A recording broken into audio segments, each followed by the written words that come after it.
These long dog days of summer, I mean, we just made it through a heat wave. Mama was parched through this heat wave. I was hitting up Dunkin' every single day, and I will continue to probably for the rest of my days, but especially this summer. Dunkin' is helping everyone stay cool this summer with its lineup of refreshers. These drinks are packed with bold, fruity flavors and served ice cold. It's amazing. Dunkin' refreshers are the perfect afternoon pick-me-up. I like to start my morning with them personally, and then sometimes I go back for a second one because I'm just feeling crazy. They come in a variety of delicious flavors, including fan favorites mango pineapple and strawberry dragon fruit. And then for a limited time, there's black cherry and there's pink pineapple. I'm going to tell you something right now, and it's a bold claim, let me tell you, but I stand behind it. Pink pineapple will change your life. It is so good. It has me feeling like I'm sitting in a pool, resort side, just living, honey. It's so yummy. Try your favorite flavor with green tea, sparkling water, lemonade, or Dunkin's all-new limeade. I haven't tried the limeade yet, but I'm going to. Usually I get my drinks made with green tea and occasionally lemonade, but I do really like the green tea. Or if you don't want to build your own, try one of Dunkin's curated refreshers like the Cherry Lime Ricky or the Ultimate Pink Daydream. The Cherry Lime Ricky, scrumptious. I could drink like 3 of these a day. They're so freaking yummy. Head to Dunkin' today and find your favorite refresher. Dunkin' refreshers contain less than 1% fruit juice. Limited time offer. Every good detective needs a partner to support them on important cases. Think of a State Farm agent like your sidekick, there to help you along the way in your search for coverage. State Farm can help you choose the coverage you need, whether it's for your home, car, boat, or even RV. With so many options, it's nice knowing you have help finding what fits for you so you can get back to solving all of life's bigger cases. Go to statefarm.com or use the award-winning app to connect with a local agent and get a quote. Like a good neighbor, State Farm is there. Hey, it's Ryan Reynolds here from Mint Mobile. Now, I was looking for fun ways to tell you that Mint's offer of unlimited premium wireless for $15 a month is back. So I thought it would be fun if we made $15 bills. But it turns out that's very illegal. So there goes my big idea for the commercial. Give it a try at mintmobile.com/switch. Upfront payment of $45 for 3 months, $90 for 6 months, or $180 for 12-month plan required. $15 per month equivalent. Taxes and fees extra. Initial plan term only. Greater than 50 gigabytes may slow when network is busy. See terms. Hey, weirdos, I'm Ash. And I'm Elena. And this is Morbid.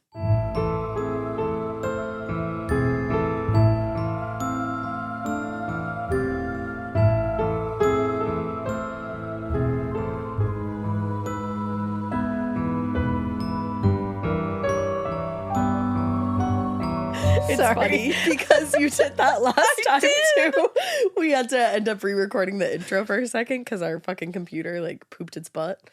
But I don't know. And I made sure I stayed right on cue. You did. By being distracted when we said hello. You did. In the original opening of this, we were talking about TikTok.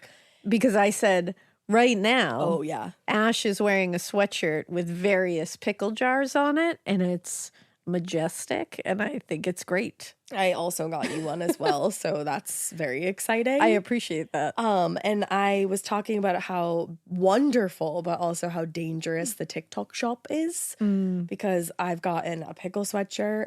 I got a Lizzie McGuire shirt. Oh, that Lizzie McGuire shirt. Told me you liked until now. Yeah, you know what? I need to tell you things about this. Tell me. So I saw that Lizzie McGuire shirt. The second you walked in, I said, holy shit, that's Lizzie McGuire's inner Lizzie McGuire. Yeah, like her brain Her Lizzie. Cartoon version. Right. Her brain Lizzie. I was so excited to walk in here with that too. I was like, oh, she's gonna love this shirt. And I feel terrible that I disappointed you because in my head, when you walked in, I go, oh shit, that's an awesome shirt. Right? And I didn't vocalize that. And I don't know why. Sometimes I do that. It's okay. I do that a lot. Like I don't express things like that enough. And sometimes I have to like remind myself to, like, don't just say it in here. Say it out there. I do it with text messages too. I'll read a text message and I'll go, fuck, that's funny. and then I don't express it in text message form to that person. That's because you and I don't answer text messages. Yeah, and I'm trying to be better at all that. So, but the entire day, every once in a while, I'd look over at Ash and I'd see that shirt and I'd be like, "Fuck, that's a cool shirt," and I would never say it. That's okay. So I apologize. I knew that you felt that because I know you. I see you, and I You know you. know me. You see me. But yeah, I wore that shirt to the Savannah Bananas, and then I posted about it, and everybody was wilding out about that shirt. And I was like, oh, TikTok shop. So the Lizzie McGuire shirt, which is fucking awesome, is from the TikTok shop Elaine Sage Boutique. It's ELAINE SAIGE Boutique. Hell yeah. And then the pickle sweatshirt that I got is from Bad Addiction Boutique. Ooh. Or boutique if you're nasty. And then I also got an electric spin scrubber. I mean, might as well just shout her out because my shower floor has never looked so lovely. And I got that. Where the fuck did I get that?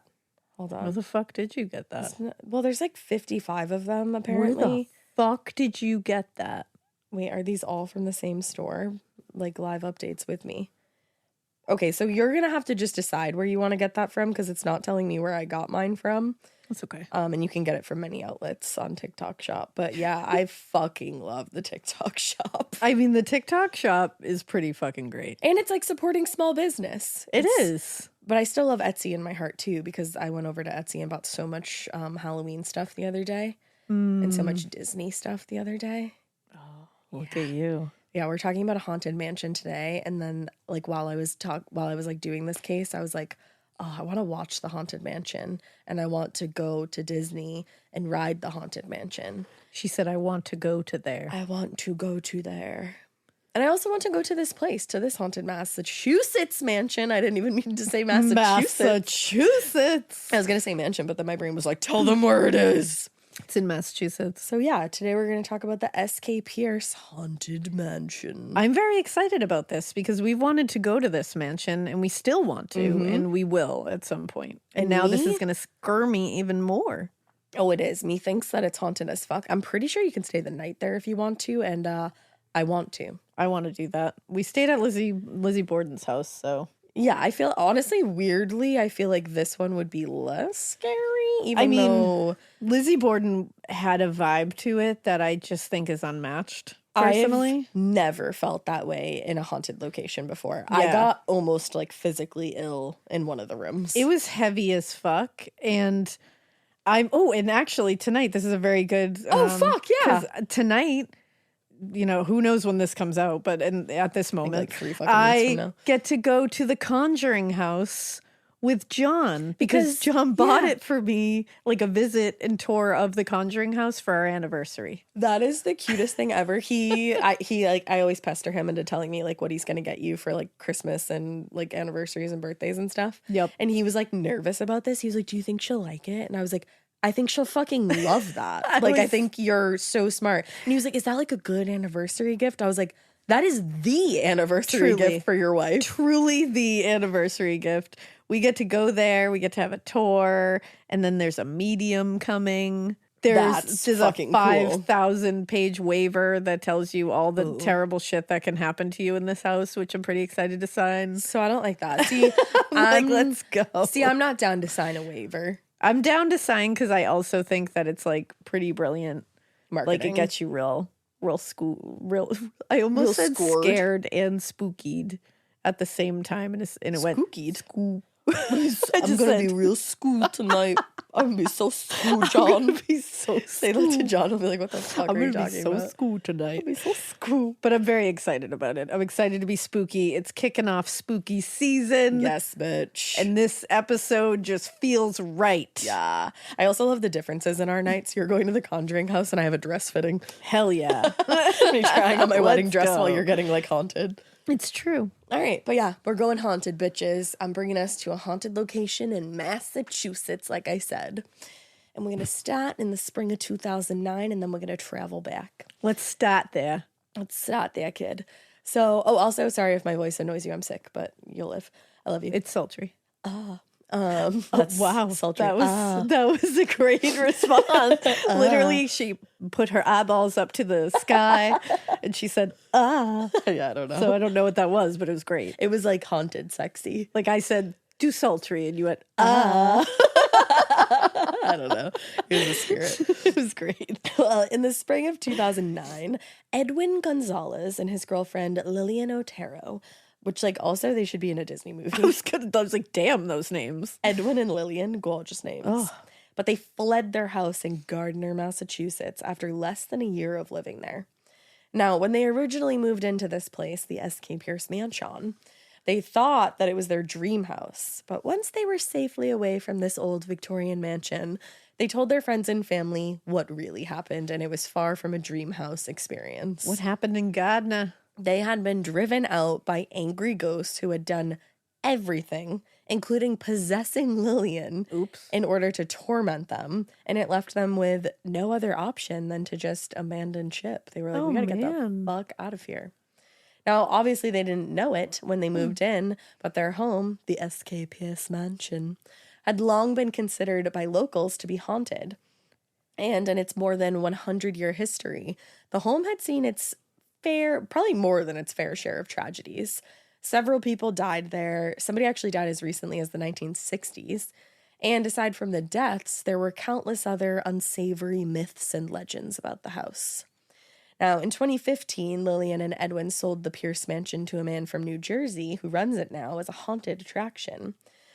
And the fact that they sold it to a guy that like runs it as a haunted attraction raised some questions about their claims and raised some questions about the extent to which the rumors of the haunts were true. Mm-hmm. So, is the S.K. Pierce Mansion truly one of the nation's most haunted houses?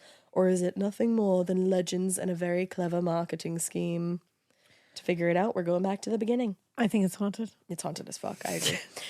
So over the last 50 years or so, we're going over to Western Massachusetts. So I'm going to give you a little rundown on Western Mass. Let's go. Yeah, so over the last 50 years or so, Western Mass has gone through some pretty big changes. Now the economy there is mostly fueled by, tourism, education, the arts. I love Western Mass. It's beautiful. It is. But back in the day, it was mostly fueled by manufacturing.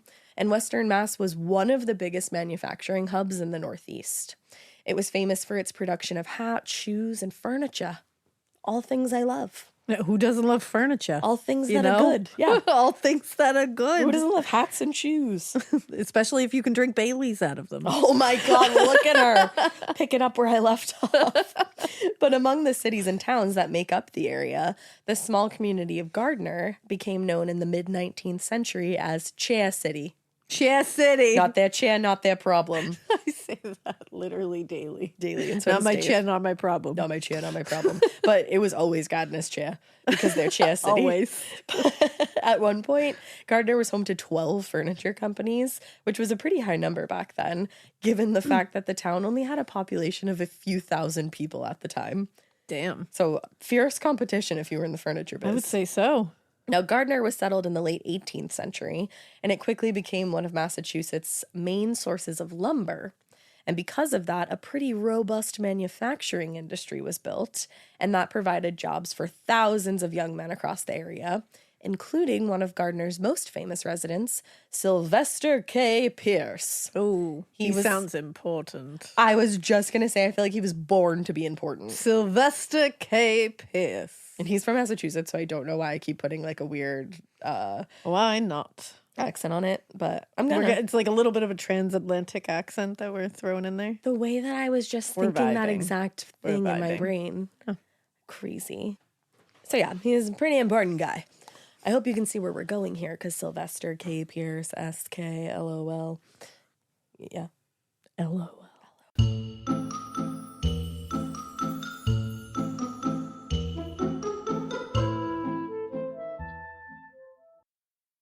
With HelloFresh, you get farm-fresh, pre-portioned ingredients and seasonal recipes delivered right to your doorstep. Skip those trips to the grocery store and count on HelloFresh to make home cooking easy, fun, and affordable. That's why it's America's #1 meal kit. You guys, it is almost fall, and you should kickstart a fresh fall routine with HelloFresh. HelloFresh handles all the meal planning and shopping to deliver you everything you need to cook up a tasty meal right at home. They do the hard part, and you get to take the credit and eat the delicious, delicious food. A new season, in my opinion, calls for new meals, and HelloFresh has a fresh fall lineup of delicious dinners and more to choose from. Take your pick from 40 weekly recipes that suit your lifestyle, from veggie to family-friendly and fit and wholesome. I'm doing the fit and wholesome right now because, I'm getting wedding ready, and I have to say, all of the recipes are truly delicious. It doesn't even feel like you're focusing on fit and wholesome. It just feels like you're focusing on delicious, delicious food.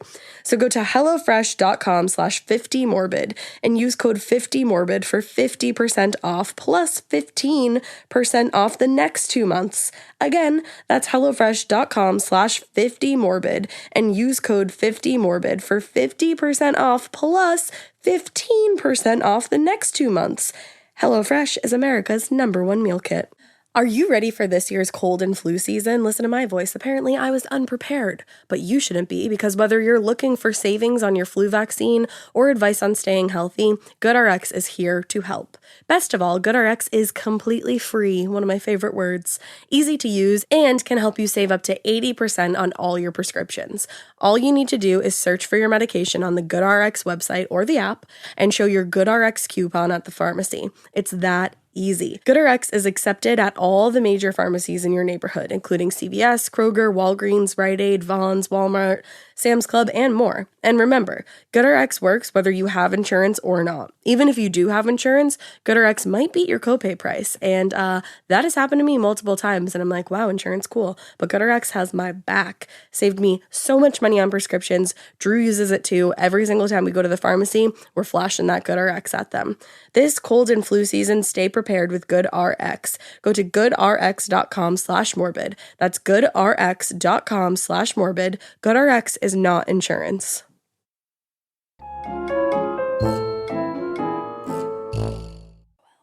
So Sylvester was the 7th child of Jonas Pierce and I believe it's Oxa Fairbanks, born in Westminster, Massachusetts, on April 11th, 1820. So quite some time ago. We love an 1800s moment. We do, and this moment was Sylvester.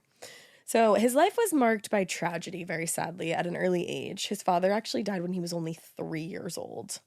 And his mom did her best to keep the family together, and she was successful at that for a lot of years. But probably because there were so many children, some eventually did have to be sent off to live with different relatives. Mm-hmm. So when Sylvester was 11, he moved to live with relatives. I'm not quite sure who he went to live with at first. But then 3 years after he originally moved, he moved again, this time to live with his uncle Abraham. Now, when he turned 15, Sylvester went to work for one of Gardner's earliest furniture makers, Elijah Putnam. Elijah Putnam, you say? I feel like that man had to make furniture.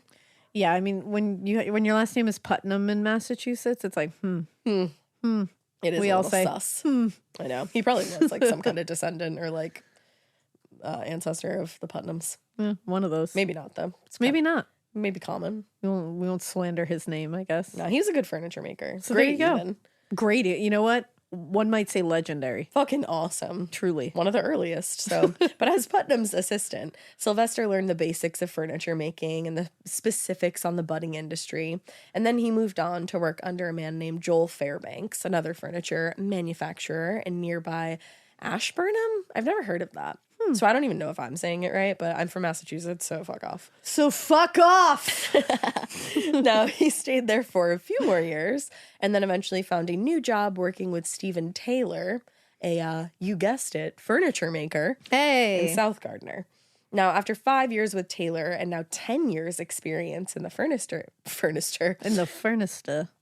industry, Sylvester ended up buying the company from Stephen Taylor, and with his own brother Jonas, he opened what would eventually become S.K. Pierce & Son, one of the area's largest and most profitable furniture manufacturers. Ah.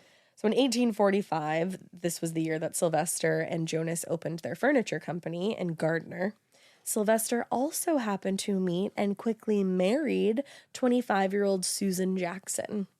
Ah. And 5 years later, in 1951, the company had grown quite considerably. It was making a nice profit. A nice profit, you say? I said it, a nice profit. And that allowed Sylvester to build a new home for himself and his new bride.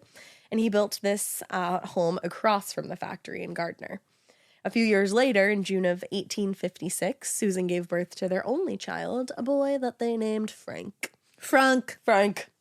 Or Frank, if you're nasty. Now, Or a fan of Father of the Bride. Yes. Part 2. Literally. In one. In my head. I was going to say, isn't he I part was one like, he's too? in one, too. He's part 1 and 2. So by 1875, S.K. Pearson's son had become actually one of the biggest employers in the region. Damn. They were making that big money. So Sylvester wanted a home that was more befitting for a man of his wealth and status. Of that big money. And that big money. So he already had his original house across from the factory. But he was like, nah, it needs to be better. S.K. Pierce. I'm fucking S.K. Yeah. Like, your hello. your name's initials. Like, that's, you gotta make a palace. You do. It's just the rules. So he contracted a Worcester-based architectural firm, Boyden, Worcester, to my friend Marissa. What's poppin', Worcester? And she will only get that. So he contacted Boyden and Sons to design a mansion in the Victorian style that they had become known for throughout New England, which I wrote a little note here that said, our personal fave. Oh, I love a Victorian style house. As do I. It's like literally my love favorite. it. My favorite. Do I have one? No. Do I want one? Yes.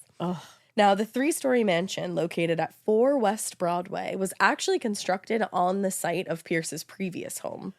What happened to the earlier house is actually unknown. According to S.K. Pierce historian Kenneth Watson, the original house was either destroyed or moved further down the street. But I guess that there is evidence of the old home's foundation that can actually still be seen in the basement of the Pierce mansion. Oh, So that's interesting. I know. Ooh, that would be really cool to see. I know, and I'm pretty sure you can go in the basement, so that Yeah. would be pretty fun. I feel like if you can go in the basement of the Lizzie Borden house, you should go in the basement anywhere.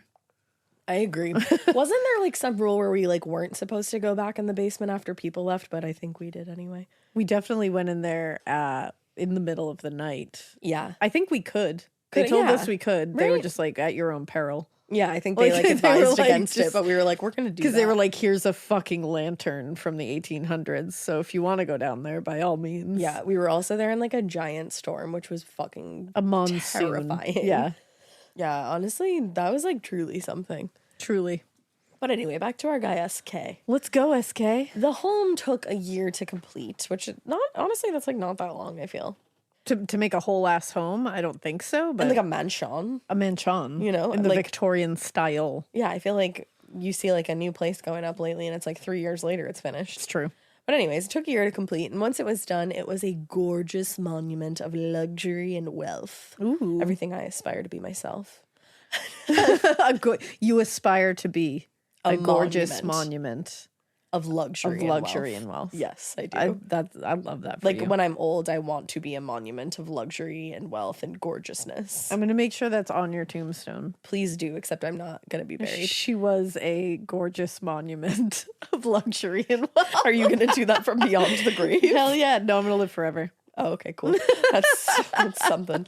I'd rather not do that. As the undead. Oh, there you go. Yeah. Okay, I'll do that. Yeah, right. No, at more than 6,500 square feet, which, like, whoa. The house contained 26 rooms, 4 bathrooms, 70 doors, and at least as many windows. Damn. It also featured many modern luxuries that you would not find in most homes at the time, including gas lighting. Oh, shit. In every room, every fucking room? running water, Get out of here. and a Winthrop furnace to heat the house. Oh, shit. No, unfortunately, just weeks after the couple moved into their new home, Susan contracted erysipelas, I believe is how you say it. It is a bacterial Erysipelas. infection of the skin that causes inflammation, and if left untreated, it can be fatal. Oh. Nowadays, they can treat it with antibiotics, but those medications didn't exist in 1876. Damn. So Susan sadly died in the home 4 weeks later no. on January 6th, 1876. Oh, that's terrible. Mm-hmm. Like, so sad. Sorry, I was taking a sip of water. Now, 2 years later, Pierce, SK, our guy, married Ellen West, a woman 30 years younger than him. Oh, shit, SK. Escandalo, as Jessica would say. I was waiting for you to get it. I thought that you just stopped saying scandalous, but you were like, Because SK, get it? Like SK. Now, Ellen and Ska. When he does something taboo, you go, Ska. My goodness, Ska. They had 2 boys together. Stuart Little, born in 1879, and Edward, born in 1882.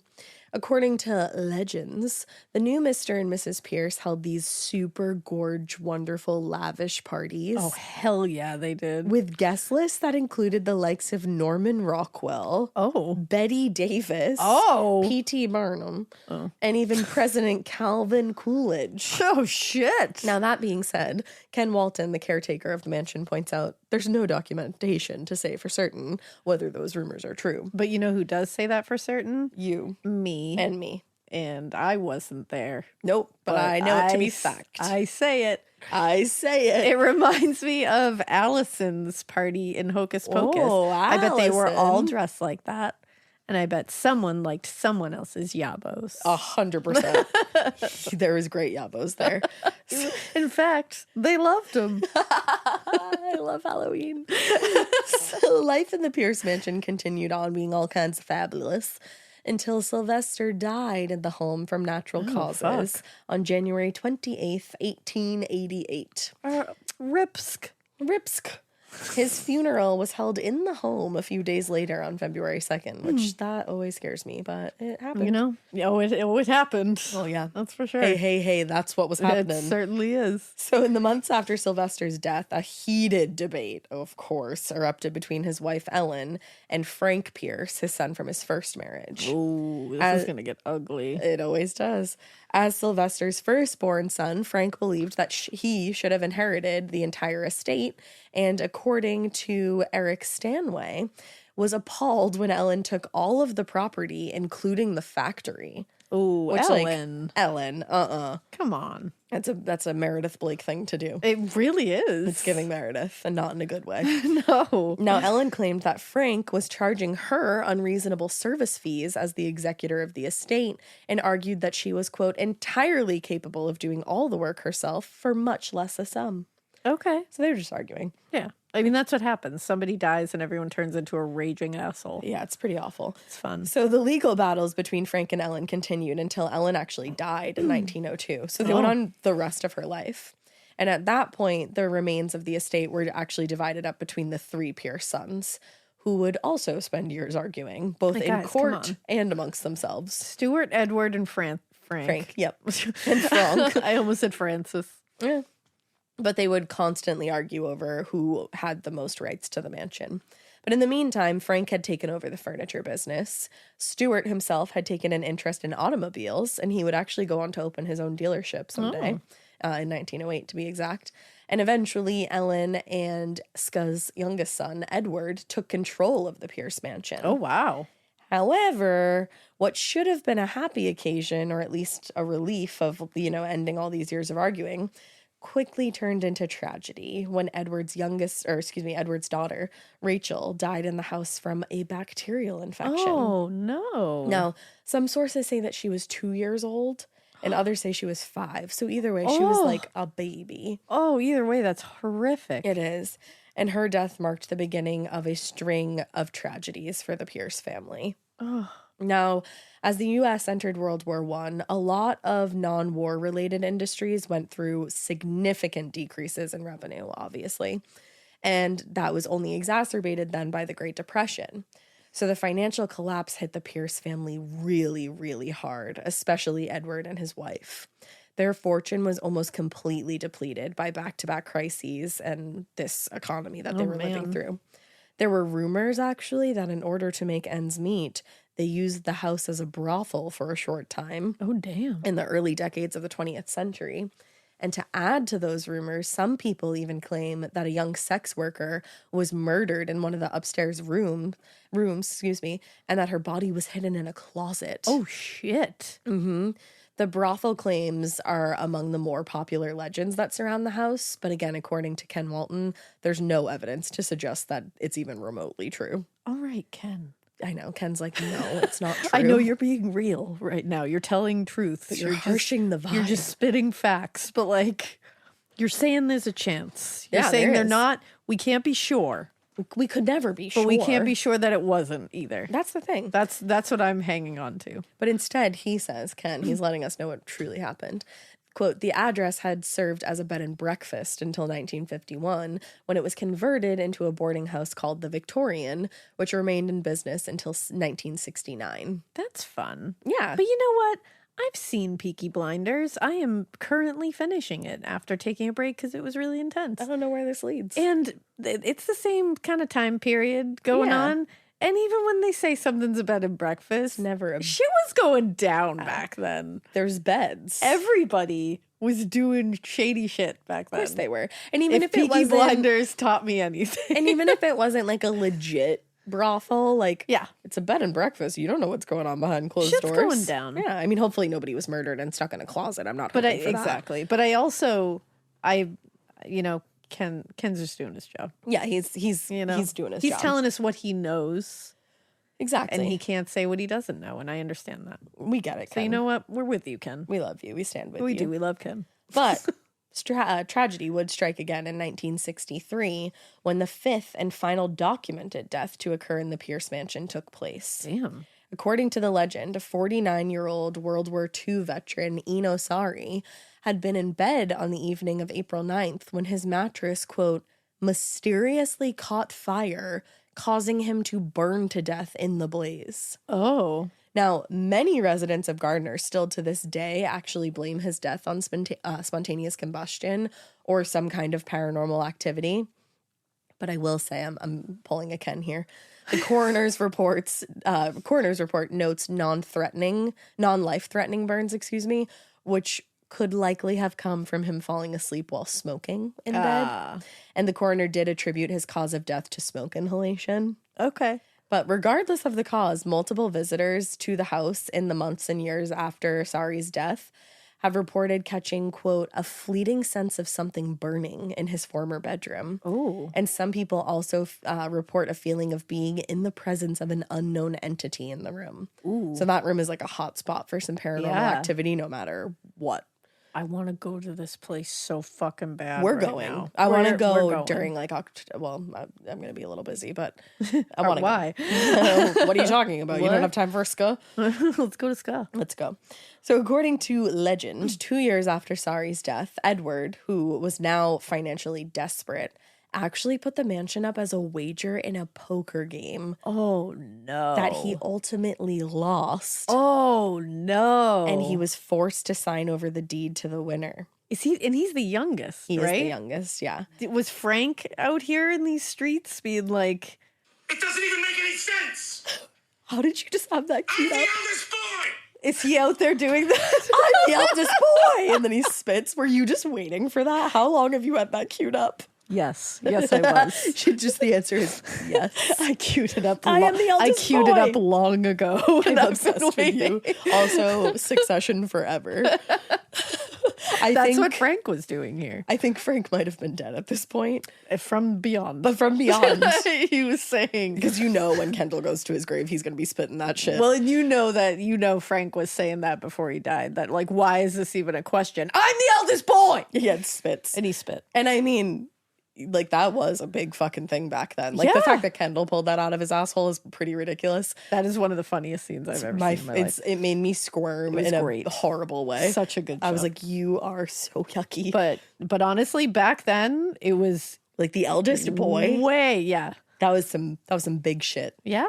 But, okay, here's the truth. It's actually much less exciting and also less scandalous. The fire in Eno Sari's room caused more damage to the already crumbling manor, and it was going to cost a lot of money that neither Edward or the family members could afford. So with no other options, Edward actually transferred ownership of the mansion to a friend, traveling musician Jay Stemmerman, who paid $35,000 for the house and property, which was actually more than it was worth at the time. Damn. Today, that would be around $340,000 for a fucking Victorian mansion.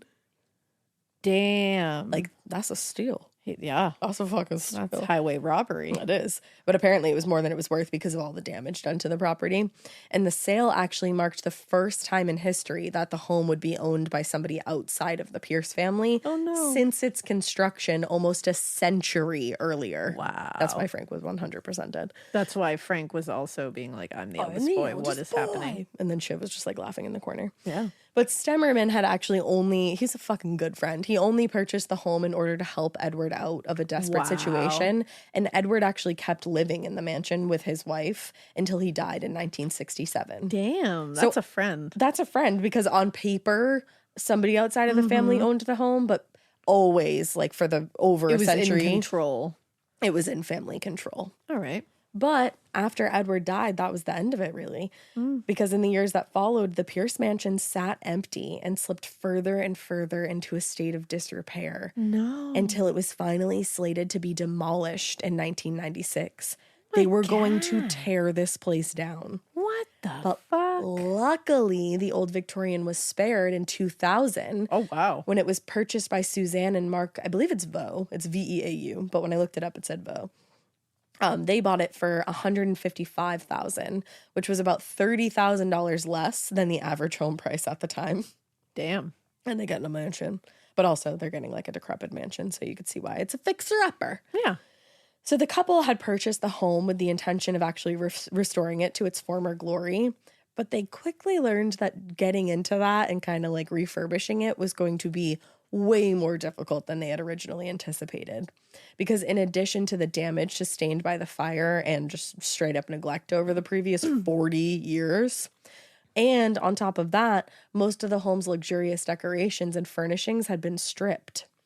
Like I don't know if people just like went in there and I took was just them, going I to say, think. I'm sure people went in there and just kind of Took what they looted wanted. a little bit. This included a goddess stairway lamp, a crystal chandelier with over 100 crystals in it. Damn. A built-in walnut staircase, which how the fuck are you taking a whole ass staircase out of there? Somebody took a built-in staircase. I guess, or it just like collapsed. I don't really know. What the fuck? Like, don't be I just suspicious. picture Don't be like, suspicious. with it just, like, Taking the hoisted stairway. on. Taking the stairway. Like the fuck. What me thinks is that because it's like a walnut staircase, they probably demolished it and took the walnut pieces. I guess. No, I think they took the entire thing. I'm just like, let me take this Holy stairway. shit. But they also took a pool table. Wow. So- Okay, even that's heavy. That's also heavy, correct? But so yeah, all of that was not great. And just as much of a problem, at least for the Vaux, was the sense that something inhuman was residing in the house with them. That's a problem. Which, like, you bought an old Victorian mansion that is decrepit and been neglected for the last 40 years, so and that many people have died in. I think you probably, like, should have known that, but Yeah. I'm not going to judge you. You know? Now, as luck would have it, though, during a 2003 promotional event for the radio station that Mark worked for, WXLO, he met a psychic medium who simply went by the name Sid. Sid Sid Vicious. the kid. Now, Sid was intrigued by what she heard about the old Victorian mansion, and after being invited over for a tour, she made her way through all the rooms. When she got to the third floor, she encountered what she said was the spirit of a teenage girl. And according to Sid, the girl had, quote, come to the city from a great distance away, fallen in love with the house, and didn't want to leave. Oh, It was me. I'm the girl. I was just going to say. I'm just kidding. Now, then there was another spirit on the lower floors. Sid said it was the spirit of a young woman who used to work in the mansion and had loved a man who lived in the house, presumably Pierce, but could never do anything because of the class difference between the two, and also because Pierce was married. Classic. But classy. I like that she didn't do anything about it. Yeah, she was like, do I think you're hot? Yeah. Yeah. Are you married? Bummer. Yeah. Are you above my station? Even Also, more of yeah. a bummer. Am I But fucked? she was like, yeah. I guess I'll just haunt you later. I guess I'll just stick around and Yeah, I'll just live in your house. I'll just look for at all you from eternity. afar. I wonder what SK Yeah. looked like. I forgot to look it up. Check him out. I'm See if gonna he's check hot. him out. See if he's hot. See if SK is a zaddy. So, Sid met a couple more spirits during her trip. Feel free to interrupt me once you find out. I will. She met a few more spirits during her trip that included a man in his late 40s or early 50s who had died in a fire at the home. Oh. He thinks this is Eno. and that of a young boy around 5 years old who had just come to the house to visit and decided to stick around. Oh, good for that kid. So the experience had reported not only confirmed what the Vos had suspected, but also, is he not the zaddiest of zaddies? It's hard to tell because of the style of the day as well. Like that beard. The beard really throws me for a loop. So I feel like without the beard, he's a handsome like he has guy. pretty good bone structure. That's the thing. I think the beard is kind of throwing it off. And I love a big schnoz. So I do too. yeah. So I'm into. and SK. he has a nice haircut. Sk. I get it. I get Yeah, it. I get I can it. see why a gal would be. Absolutely. And he's fucking got that zaddy money. So you know. So you know. You know. So the experience, Sid reported, not only confirmed what the Vos had suspected, but also what they had been told by other psychics who had come to the home before.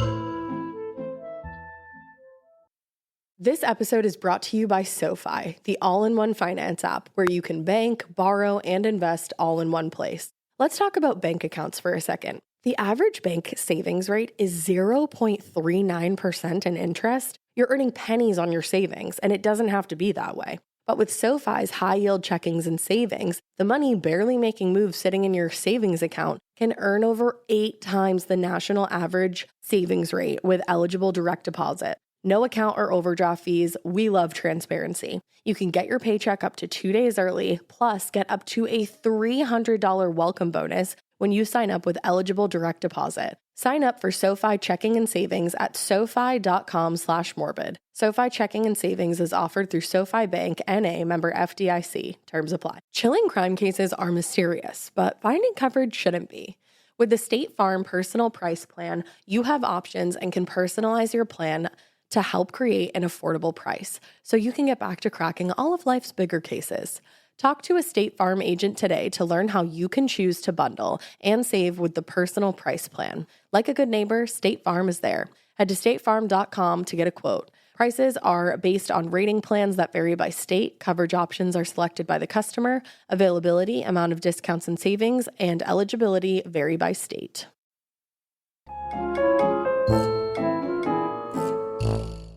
According to Suzanne, every one of the mediums who had visited the home had felt the presence of the younger woman that Sid had talked about, and they believed this to be the spirit of Maddie Cornwell, a 19-year-old Nova Scotian woman who had worked for the Pierce family shortly after their mansion was built in the late 19th century. I believe she was a nanny. According to Sid, though, it was Maddie's spirit who had protected the house when it caught fire in 1963, and she was still watching over it. Oh my God. Which, like, that is a fucking employee. I love that. Right?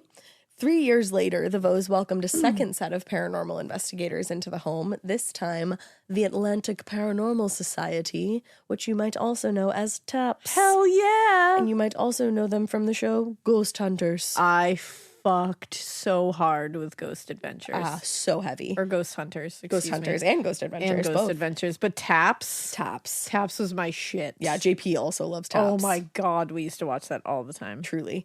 I love to watch it during spooky season. Yeah. But while previous investigators welcomed to the house, they had all been psychic mediums, the members of TAPS, they claimed to approach each case from a more scientific perspective. And using technology, they try to rule out alternative explanations, for the disturbances. That's why I like them. Exactly. They're doing the scientific method. Exactly. Now, ultimately, the results of the TAPS investigation were inconclusive.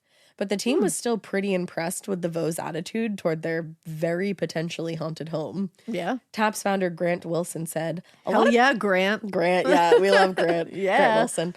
A lot of people are terrified in their homes, so it's nice to meet somebody who's embracing it. Yeah, there you go. You know? Yeah, I feel you, Grant.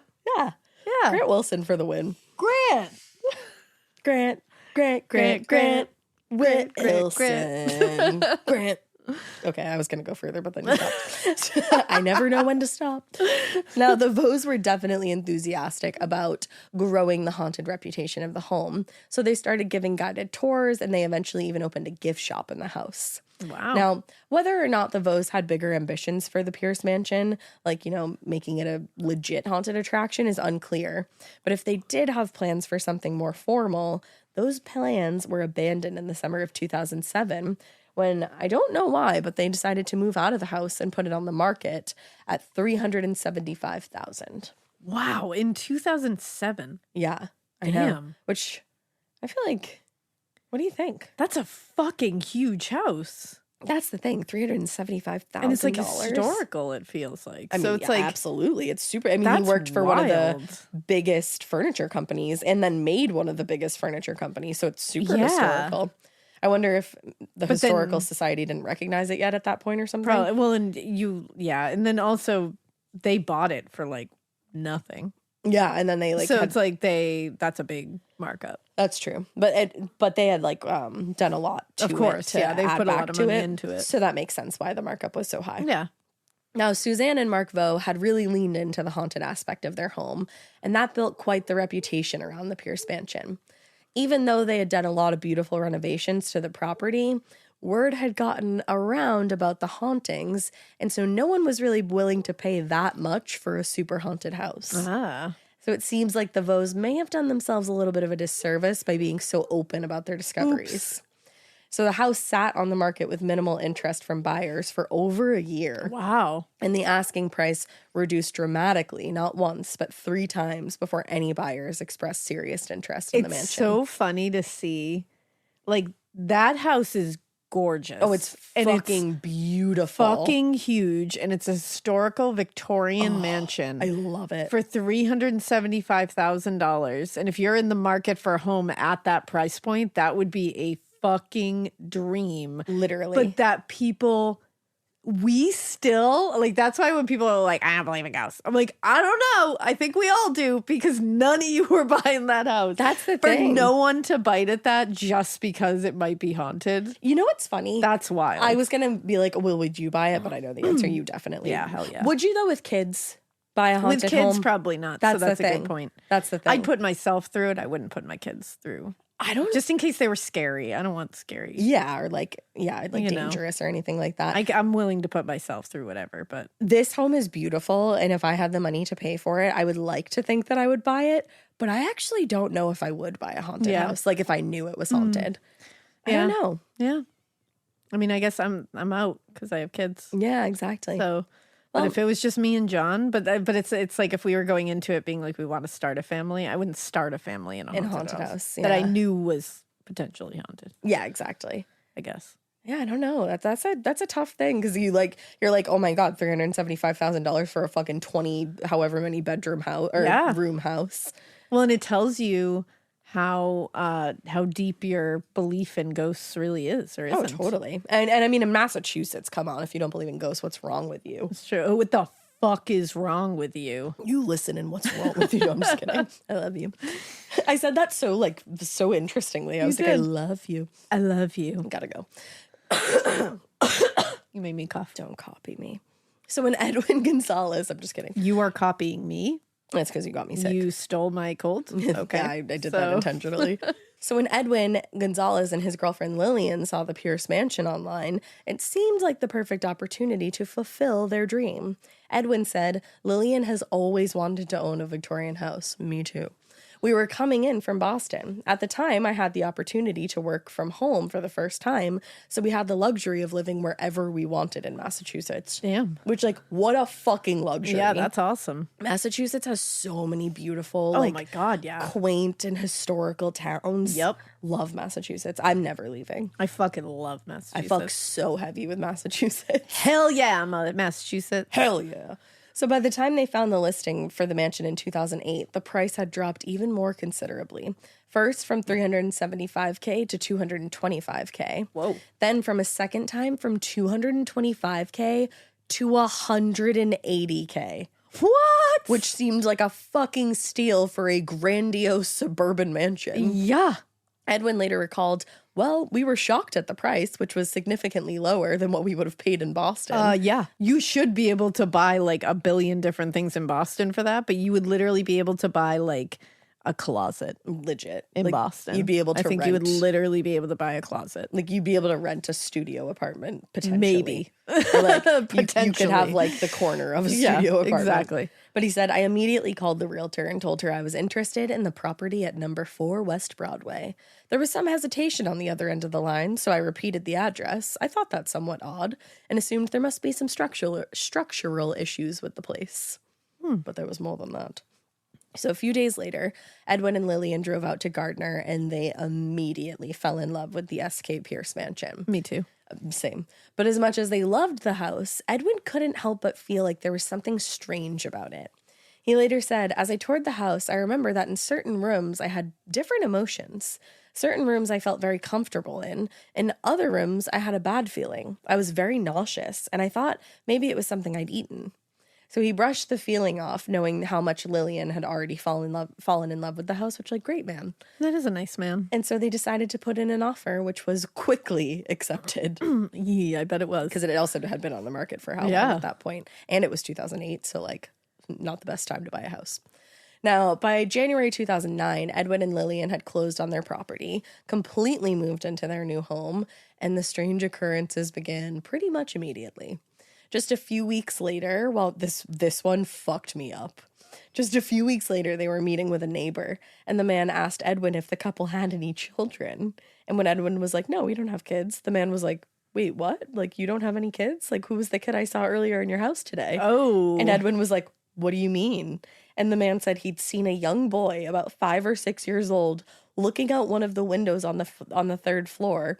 And then just a few seconds later, saw him at another window on the opposite end of the house. So he was like, I saw this fucker twice. Like, you have kids. I know you do. Oh, that's a no from me. And Edwin was like, you are definitely mistaken, because not only do we not have children, but it would be impossible for anyone to move that quickly from that window to the other one on the 3rd floor, because, quote, he said he would literally have to go through 2 walls and a staircase.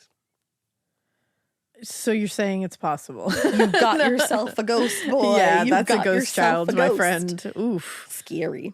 So the sighting of the boy was just the first in what would be a long line of unusual and inexplicable experiences that Lillian and Edwin would have in their new home. Just a few nights later, Edwin and Lillian were woken up in the night by the sound of one of the large doors on the lower floor slamming shut. Oh, no. Mm-mm. That And would fuck me up. I hate the sound of slamming doors. Edwin said, these are big doors that don't slam on their own. They usually take a lot of force to just swing them open. Oof. Now, noises continued on early into the next morning when the couple was woken up by the sound of the doorbell and a series of loud banging knocks at the front door. But when Edwin ran down to see who the fuck was pounding on their door that early in the morning, no one was there. No. I Which- don't like that. That, I'd be like, I gotta go. That seems like fucking with you. I don't like it. Yeah, it's definitely fucking with you, which also is like kind of funny when you think about it, but also pretty terrible. But scary if you're in the position. Exactly. Funny for me because I'm not in it. Funny but for me 'cause I'm but afar. not funny for you. Now, in the first few months at the Pierce Mansion, the strange occurrences seemed limited to these kind of strange disruptions and misplaced objects, some weird fucking noises, and also the occasional feeling of being watched. But in April, things took a rather dramatic turn. Edwin said, I was sitting in my office, which had originally been the nursery. It was about 5 p.m, and I was sitting at my desk when I had the image of a man appear right in front of my face. Oh. And then he said, without any kind of warning, the figure rushed toward him. So he threw his hands up to protect himself and probably turned his face, I'm imagining. But a few seconds later, everything was back to normal. And when he looked around the room, there was nobody there. And no evidence that anybody had been That there. would scare the shit out of me. I would shit myself. And that's unusual. Mm-hmm. Like that feels like an unusual, because you know people are gonna want to debunk. Oh, of course. And it's like when people tell these kind of stories, usually they're like either over the top or they're like nothing. And this is like right And in the this middle. is just like a strange one. Like they just showed up in front of your face and then we're gone. and you've heard You that know, before like that's too. You know? it feels realer. Yeah, it definitely does. It really freaks me out. Now, when Edwin and Lillian had purchased the house several months earlier, they dealt almost entirely with their real estate agent, not the previous owners. And so they hadn't been given any information about the home's supposed supernatural past. But now Edwin wanted to look into the history of the home and kind of find out what he'd gotten himself into. Yeah. So he looked up the names of the owners and he called them, and they summarized the paranormal claims about the home. And they also suggested that he look up the history of the house in a book titled Haunted Massachusetts. Hey, I think I have that book. I do have that book. And it's hilarious that they bought this home and didn't realize that it was listed in a book. haunted publication. So after reading all about the home and all of its paranormal history, Edward believed that the man he saw in his office that day was the spirit of Sari. Oh, So shit. creepy. So he decided to call a local husband and wife team of paranormal investigators. And it was not Ed and Lorraine Warren. I almost put that joke in, but no, it was not them. I decided to take a break from them for a minute. But they agreed to come to the house and investigate all these different disturbances. So the investigators, they set up cameras throughout the house to start trying to record anything. But they said they weren't able to document anything because the spirits in the home kept knocking the cameras over. I feel like that's documenting something. So do I. Personally. That was actually my first He's thought. like, it's so weird. We weren't able to catch anything crazy because ghosts kept kicking the cameras over. And it's like, I don't know. I feel like that's it. He's like, it's weird. One ghost just punted the camera across the room. Yeah, and like, I we don't didn't know. get anything. I think that's the tweet, my Like, did guy. they also, Like, that's it. the tweet. That's actually the X. Oh, no. Yikes. So before leaving, they cleansed the house with sage, and they recommend, which I was like, y'all just cleanse the house with sage? You thought that was going to do the trick at this point? They're like, this will be fine. I think we're a little past that. But they recommended that Edwin and Lillian perform a cleansing ritual nightly for several nights in a row so that they could assert their ownership of the house, which Assert their dominance over the house. I don't think you should assert your dominance over a haunted house. So after the cleansing ritual, all was quiet in the house for a few nights because the ghosts got together and they said, let them think they have the upper hand. Exactly. And then strike when no one's looking. They were like, that was cute. They got in You a saw huddle, it. then they slapped each other's butts and they went on with the haunt. They all said, you sure about that? You sure about that? You sure about that? I love that guy. So things were quiet for a few nights, and Edwin and Lillian became hopeful that their ordeal might finally be over. But they quickly learned that their hope was misplaced when, about a week or so later, they heard the sound of smashing glass coming from the kitchen. They said it sounded like somebody was down there just breaking all of their dishes. Oh, damn. Which I would have been pissed. Yeah, I wouldn't have been happy. So they ran downstairs to the kitchen, but when they got there was no evidence of anything being broken. Okay, this is very reminiscent of at my house growing up. Because one day, me and my brother were the only ones home. Wait, I don't know this story. No, you do. This is the one when we heard like shattering glass, and we heard like a slam upstairs, and we were like, "Oh my god!" So we run upstairs into his room, which was the original main bedroom in the house, and he had all these like framed pictures, like cigar photos inside. I don't know. He was weird. Love you, JP. Just kidding. But one of his big framed heavy cigar pictures, Almost like shadow boxy. yeah, kind like of. big. It wasn't shadow boxy. It was just like a very thick frame, like very heavy. Okay. And it was leaned up. It was on one wall before. And it was leaned over on the opposite wall on the floor. Like it had been leaned against the wall on the opposite wall, and it wasn't broken at all. But we heard shattering glass. That's so weird. I do know that story. It was shocking. And it had fallen down multiple times and he kept putting it back up. I remember him saying it was like someone didn't want that picture up. So he was like, I'm not going to hang that again. That's so creepy. Yeah. That room, that was an active room. That's the most active room. I've had shit happen to me in there. You've had shit happen to you. Yeah. I fucking hate that room. Yeah, that room has some like something some dark vibes happened in that there. room. I think it comes from the closet. Yeah, it's Because weird. there's 2 closets in that room and I get a bad feeling from one of them. Yep. But this isn't about our house. We should fucking talk about some know, of the we haunts. should Like just just make do an an episode of our episode. house. They'd be like, listed at da-da-da-da-da. So yeah, they heard that, but then again, there was no evidence that anything was broken. And then a few days later, they got a weird, unexpected visit from a stranger at their door. A man named Bill Wallace had knocked on the door and claimed that he had some experience with this house. Just out of the blue. That's unsettling. Yeah, I don't like it. But he was fine. Okay, cool. He told the couple Justice for Bill. It's just Bill. It's just Bill, my guys. So he told the couple that he was actually a spiritual empath and a friend of the former owners, Mark and Suzanne. And he said they invited him to investigate the home multiple times. And while he did his different investigations, he'd learned a lot about the house. Sid wants to tell you all about it. Yeah, my dog would like to tell you about it. Ready? Oh, she stops the second I do it. The second you're like, ready? You got nothing to say, Sid? That's so Sid. That is so Sid. That's so Sid. That's so Sydney. It's the future She can see. I don't know. Sure. So in 2013, Bill told the Discovery Channel, I knew there was something nasty in the cellar. I knew there was something nasty on the second floor. And Bill also knew... Nasty. Nasty. That really worked out. God, it did. You nasty. Now, Bill also knew about the young boy that the neighbors had seen in the window a few months earlier. He said, I knew there was a child who had, this is sad, who had been abused terribly in life and was still being abused by somebody in the house as a spirit. Oh, let's fuck that spirit up. Mm-hmm. Fuck that spirit. Fuck that spirit. Like, show them. Oh, that poor little boy. You can't even escape it in the afterlife. Fuck that person who did that. I know, it makes me so sad. Oh, I want to kick their ass. You know, Their spirit I'm ass. gonna kick your ass. I'm going to kick your ass. Do you remember that video of the little girl that was like, I'm going to kick his ass? Yes, that's me right now.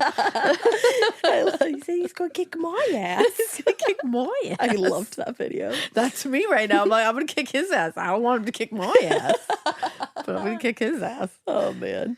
So after 10 months in the home, the once minor disturbances at this point had escalated exponentially. Ooh. And now they seem to contain an element of menace that hadn't been there previously. Uh-oh. According to Bill Wallace, the spirit of the Pierce's former nanny, Maggie, he called her Maggie, but her name was Maddie.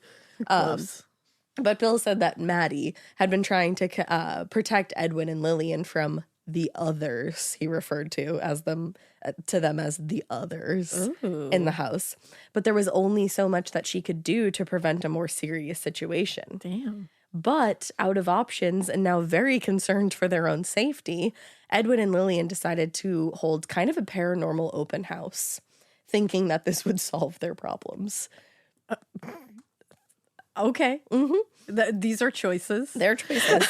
I don't know what I would do in this situation. I think what they were thinking was that this group of people that they invited was going to help them, but I think they did more hurt than help, Yeah, I mean, unfortunately. a paranormal open house sounds fucking awesome. Like, I'd go. I would go. I don't know if I would hold one in my home. I know for a fact that I would not hold one in my to home. each their own. Yeah, live your life. So they invited a bunch of paranormal investigators to the home in hopes that one might have a solution to the huge problems that they were going through. So the open house was organized by local paranormal investigator John Brightman, and it attracted psychic mediums and other kinds of paranormal investigators who eventually broke off into separate teams. This is awesome. It's fucking cool. This is awesome. Each team separated and took up a quadrant of the floor. Now, John's only stipulation to this whole thing was that nobody bring in a Ouija board or any other item into the home that could invite negative entities in the house. John is actually Ash. John and me are one and the same. Yeah. But he would later learn, and he was probably so pissed, because I know I would be, that not everybody had taken his request seriously. So while John and other teams explored the upper floors of the house, a duo of supposed paranormal investigators in the basement began performing what John believes was a satanic ritual using a hand-drawn spirit board. Okay. Yeah. So upstairs, I don't know if he just thinks like using a spirit board is like satanic in and of itself. I don't know. I wasn't there. Me either. Who am I? But I would be pissed if I was John. So I mean, yeah, that's not when you said don't. When you know what? I'll give it to John. If you make it very clear no satanic rituals and they come in and do a satanic ritual, that's fucked up. Yeah. And you really shouldn't have to make it clear like not to do satanic rituals. I feel like that should just be like, that should be one of those things that you should at least ask before you do a satanic ritual. I feel, you know, like just check. May I use your bathroom? May I do a satanic ritual? Do you mind if I do a satanic ritual in the basement? Just really like, quick? what do you think? Just, is that all right? And it's like also Be a good house guest. You guys were supposed to be helping, not performing rituals of the satanic nature. Mm-hmm. But upstairs on the second floor, John and his group were investigating the former bedroom of Eno Sari, one of the most active locations for paranormal occurrences. Now, they weren't able to make contact with Eno's spirit through asking questions out loud, so John decided to take a more aggressive approach, and he sat down on the bed, which he figured would agitate the spirit and prompt some kind of response.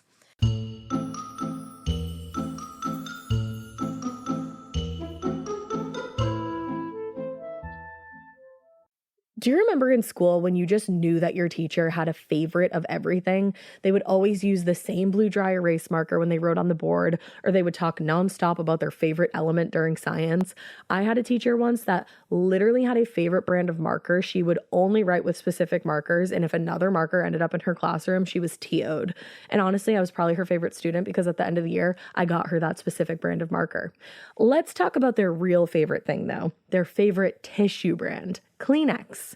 According to teacher lists, they are the #1 facial tissue trusted by teachers. Kleenex Ultra Soft tissues are silky soft to help prevent skin irritation, and now you can take them anywhere with Kleenex Snap and Go. I absolutely love Kleenex Snap and Go. It's so perfect to have that in your car. I had a cold last week and I was just... Honey, my nose was a faucet. I hate to do this to you, but it was disgusting. Drew literally came out of our garage with like 15 of the Kleenex Snap and Goes, and I put those in my glove compartment, and honey, they were easy access. It was so nice knowing that I didn't have to blow my nose into like an old wrapper that I had. Ew. So do the best thing for your kids' teachers and stock up on the ultimate classroom favorite. Maybe it'll make them their teacher's favorite student. They definitely have a favorite. Don't even get me started because, again, you know it was me. For whatever happens next, grab Kleenex. The best summer pieces are the ones you end up wearing on repeat. Comfortable, versatile, and somehow right for almost every occasion. Quince makes it easy to create a summer wardrobe that you'll love, with elevated essentials made from premium materials like European linen, organic cotton, and washable silk, without the traditional retail markup. I love that! Quince's 100% European linen pants, dresses, and tops are the pieces that you absolutely will reach for all summer long. I absolutely love their linen. I have so many pairs of their linen pants, which you can dress up or you can dress down in the summer. Like, say you're going to a nice dinner, you can pair it with like a silk shirt, a really cute necklace, some good, makeup and an updo. Or if you're just looking for a more casual look, you can do the linen pants with like a loose button-up shirt and you still look really chic, kind of like, I don't know, Diane Keaton vibes, I kind of think. Also, it's not just apparel. Quince also offers elevated essentials for your home, from bedding and bath to kitchen essentials and furniture. They have it all, honey. I am a big lover of Quince, and I really do think you will be too. Make your summer wardrobe feel easier. Go to quince.com/morbid for free shipping on your order and 365-day returns.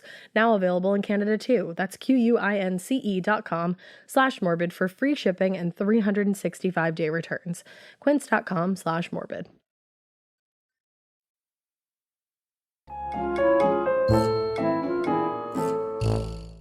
Now, after a minute or two of an antagonistic questioning, John felt a burning sensation on his side, and he pulled up his shirt to reveal 3 large scratches across his stomach. Damn. And at the same time, other investigators in the room heard a voice say, "Squeeze every throat in this house."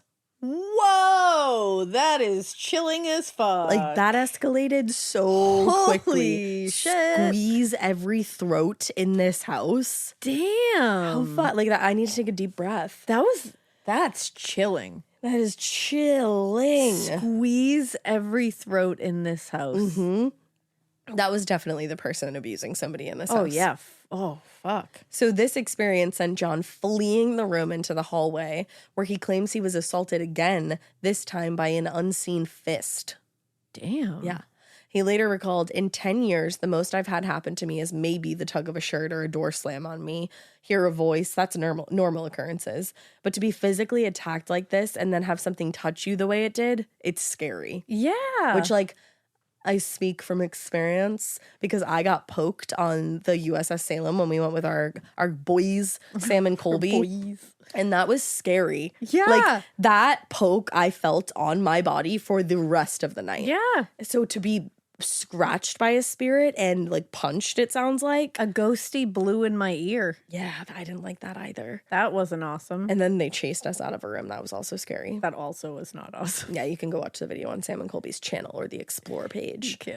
You can do that. So the attack in Eno Sari's former bedroom shook John Brightman to the point where he actually concluded the paranormal open house. He was like, y'all need to get out. He rounded everybody up and ushered them personally out of the house. Wow. And left Edwin and Lillian alone to deal with whatever the event had just stirred up at that point. I love how he's like, everyone else. Sorry, guys. Sorry about that. Bye. It's like a frat party and then your parents get home. Yeah. Edwin said they came in, they got some evidence, and then they left us with no answers.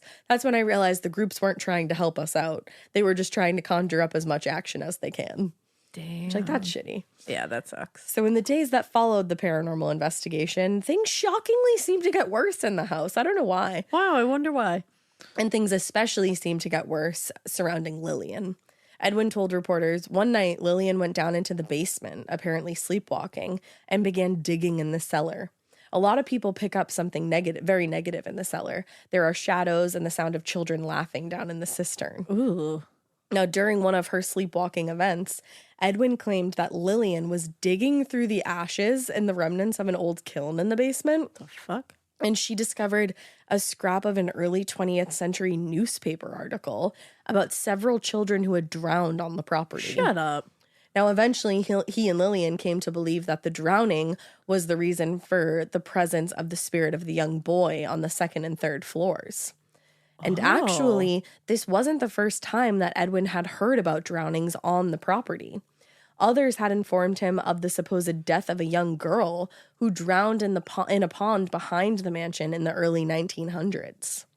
Now, while these deaths may have occurred at one point or another, it should be said that there is no pond on the Pierce Mansion property. Well, that puts a wrench in things. But that doesn't mean that there never was. There's not currently.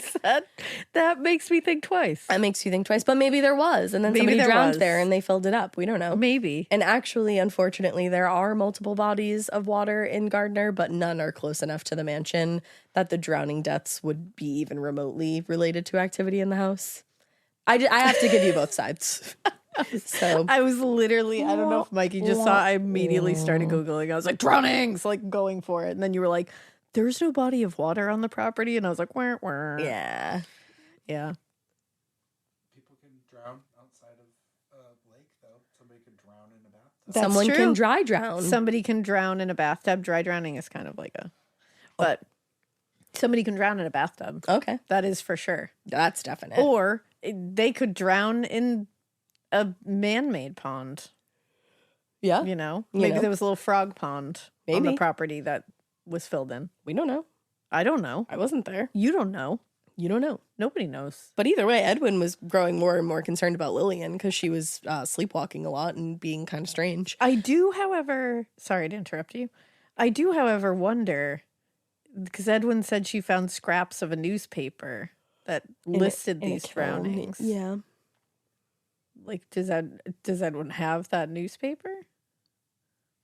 I don't know. Yeah, I don't know. I don't know. Yeah, I haven't talked to him because I was gonna recently. say you haven't talked to Edwin recently. No, I think Give him a call. I Ask should. him. I'll text him. Let him know. Yeah, text Edwin. let Messenger know. him later. Yeah, I don't know. Maybe he'll listen to this and say, "Yeah, bitches, I do." because I would love to see it. I mean, I hope he says it nicer. I but- know. I would also love. Well, you have that. newspapers.com. I do have. Go on it quickly, and I'll newspapers.com. keep talking. Okay, cool. I should have done that myself, but I didn't. But I'll do it because But I I didn't. love newspapers.com. I do too. I don't know why I So didn't. Let's go. But I didn't do it because I was like, oh my God, I have to keep learning about Lillian here. Because Lillian started to get worse and worse. Edwin told the Discovery Channel, I was starting to lose her. She was slipping away. I didn't have any answers and I had no one to turn to. She was becoming more and more exhausted, sitting on the couch all day long. I thought, this is really the house that's affecting her. Damn. So, with nowhere else to turn, Edwin contacted a man who claimed to be an exorcist. Ooh. And the man came to the house and did perform an exorcism, which he said would end the haunting. But a few nights later, Edwin woke up in the middle of the night to find that Lillian had again wandered down into the basement and was again digging in the ashes of the old kiln. And when he tried to bring her back upstairs, she began shouting at him until he agreed to leave her alone down there. She did, she was like, get the fuck away from me. I want to dig. Damn. Now, the night after that like weird altercation interaction, Bill Wallace showed up at the couple's front door again. And this time he said he had a feeling that Lillian was in danger, and he believed that Edwin and Lillian were no longer safe in the home. He said he couldn't explain it, but everything became much clearer when Edwin told him about the exorcism. Bill said, from what he thought, that the ritual performed by the exorcist had actually only succeeded in driving out the spirit of Maddie, and she was the only thing standing between them and the malevolent spirits in the house who wished them harm. Damn. Now, Bill recalled that moment and said, for the very first time ever, I was afraid to be alone in that house. Whoa. Yeah. This is chilling. It truly is. Anything on newspapers over there? I'm looking. Okay, keep looking. Now, Bill's genuine concern for Edwin and Lillian and his insistence that they stay and fight for the house was all the proof that Edwin needed that they might be in real danger. And so they decided that they get the fuck out of the Pierce mansion. Edwin said, it's one thing when you try to fight it, but when it's affecting the person you love more, I don't want to see anything like that happen to her. We had so many hopes and dreams. We envisioned the house being brought back to the way it used to be. But unfortunately, we kind of lost our dreams. Oh, that's sad. It is sad. Now, not too long after Bill's visit, Edwin and Lillian did move out of the mansion, and they actually didn't have anywhere to go quite yet, so they stayed with Lillian's sister temporarily. So that kind of tells you, like, how scared they were. Yeah, that they didn't have anywhere to even go. They didn't have anywhere to go other than to her sister's house. And in the meantime, they were just trying to figure out what to do about the house. Yeah. And almost immediately after leaving the house, it was said that Lillian returned to normal. Like, nothing had ever happened. Wow. So while moving out of the house may have dramatically improved Edwin and Lillian's mental health, they still had invested almost everything they had into the home and some of the renovations that they made after moving in. Like, they had invested a lot of money into this place. Yeah. And because of that, there was no way that they could sell the home and break even, never mind even make a profit. Oh, damn. And just like the Vaux before them, Edwin and Lillian's time in the Pierce mansion had only increased the home's haunted reputation, which made it even harder to sell for a realtor. Oh, no. So rather than struggle to sell a haunted house, Edwin decided to use the mansion's reputation to his advantage. And he started hosting paranormal investigators, television programs, and ghost tours, doing what he could to make the most of a bad situation. And it turned out, while most people weren't interested in buying a haunted house, many people were willing to pay a small price or a regular price to visit one. So the proceeds from the tours and the events not only helped Edwin and Lillian stay afloat after moving out, but they also were able to fund some restoration projects and covered the cost of badly needed repairs to the roof and some other various parts of the home. So for years, Edwin returned to the house regularly to host new tour groups or production companies filming paranormal shows about the house. And in some cases, he would even participate in the investigations. But there was one incident where he claims that he communicated directly with a disembodied voice of a spirit in the house. And he decided at that point that he didn't want to be a part of the events anymore. This really freaked him out. Oh, damn. He said about the voice, it was coming from all around the room like it was in stereo. From that point on, I never wanted to participate in investigations again. Ooh. Right? Shit. So in the years after Edwin and Lillian's departure from the house, the Pierce Mansion became a pretty popular destination for paranormal enthusiasts and groups like East Coast Paranormal Research Team. They became frequent visitors to the estate, and they were actually even able to lead ghost tours of their own after a certain point. So for Edwin and Lillian, who initially felt pretty heartbroken and sad after having to leave the house, the unexpected turn of events really couldn't have been more beneficial. Edwin told a reporter in 2013, "I'm still amazed by what I encountered in that house. We just can't move back in." Damn. Yeah. So they lived in the house for a little under a year, but they continued renting out the property until April 2015. And that's when they put it back on the market with an asking price of nearly twice what they paid for it in 2008. Shit. But again, remember, 2008 was a really shitty time to buy a house, and they had done a lot of restoration projects. So while their attempt to sell what was then a notoriously haunted house was pretty risky, given what we know from even this story alone, they got lucky. And within 3 months, they had found a buyer who was willing to pay almost full asking price for the house. Wow. Now, I didn't see that coming. nor did I. But unlike all the previous owners of the house, the Pierce Mansion's newest owner, Robert Conti, had no intention of moving in, which is why he bought it. Instead, he wanted to turn the estate into a full-time haunted attraction. Robert Conti is actually a periodontist by trade, Oh my God, I'm obsessed with that. but also owns a traveling haunted circus. What? Yup. A traveling haunted circus? You heard. I need to know more about that. Same. So when he came across the listing online, he had been looking for opportunities to expand his haunted empire, and he was like, perfect, let's buy this. Hell yeah. So he learned about the history of the home and learned even more about the recent stories of paranormal activity. Took a tour of the property, and he was convinced that the Pierce Mansion was exactly what he and his wife had been looking for. Damn. He told ABC News, I didn't really come into this believing in ghosts, but the minute I walked into this house, I was overwhelmed and had to excuse myself and get a piece of candy because I thought I was going to pass out. Oh my God. So he went into this not even believing in ghosts and was like, oh, this place is fucked. Oh, I'm doing this. Now, once the sale was finalized, the Contis got to work restoring the house to its former glory. They were able to finish all the restoration projects that had been started by previous owners. And actually, these projects were overseen by local historian and caretaker Kenneth Watson. Oh shit. It's our Ken. Ken. He's just Ken. Oh my God. I haven't even seen that movie. And he's great at doing stuff. I fucking loved the Barbie movie. You should see it. But yes, so Watson had become very friendly with Edwin and Lillian, and they recommended him to Conti after the sale in 2015, so he got to stick around. Oh shit. And since the restoration's completion in 2020, Kenneth Watson has remained as kind of a caretaker and manager of the estate. Kenneth. He's just Ken. I've come around to. I wasn't trying to be mean to Ken in the beginning when I was No, like, no "Don't way. you ruin my fun, Ken." No. But now, Team Ken. Team Ken. He's Team just like, Ken. listen, I know about this house. He I know it all. knows. I trust Ken, I do too. and you should too. And we might meet him Oh because hell yeah! I'm about to meet Ken because he leads tours and sees to the overnight guests who book a stay at the mansion. See, Ken, Which- we've been through a journey here today, and I'm excited to meet you. Can't wait to see you.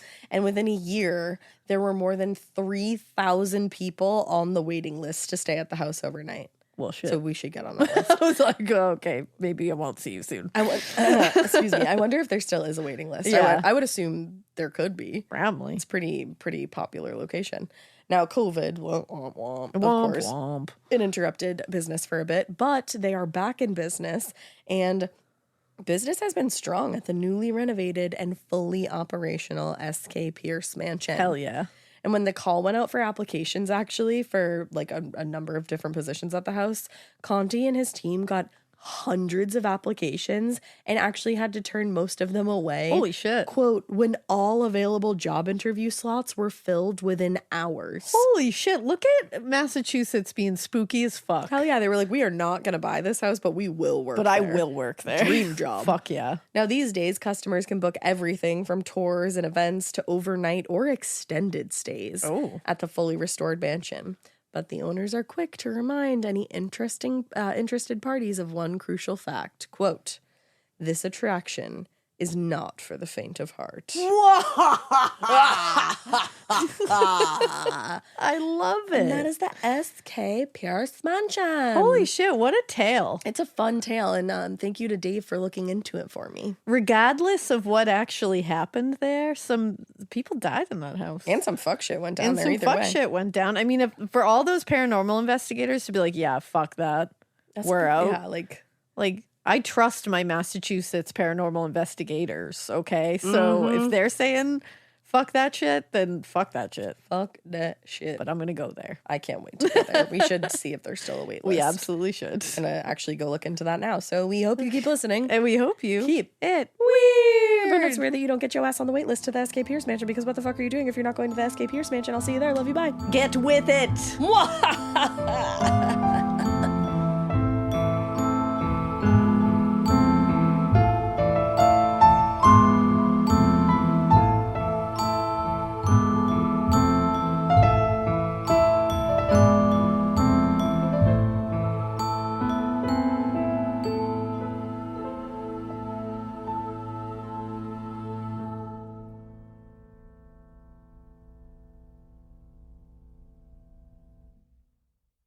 Talk about regrets. We all know someone who's been in a car accident and said, I don't need to call a lawyer, only to regret it after their pain and damages were worse than expected. When someone hurts you, you deserve to be compensated fairly. Morgan & Morgan is America's largest injury law firm, fighting for the people for over 35 years. Injured? Visit forthepeople.com/podcast. That's forthepeople.com/podcast. Their fee is free unless they win. Hey, listeners, I'm Ash. And I'm Elena. And we are so excited to have joined the Sirius XM family. And you know what? If you want to keep hearing new episodes of Morbid ad-free, subscribe to SiriusXM Podcast Plus on Apple Podcasts or visit SiriusXM.com/podcasts plus to listen with Spotify or another app of your choice. Let's go.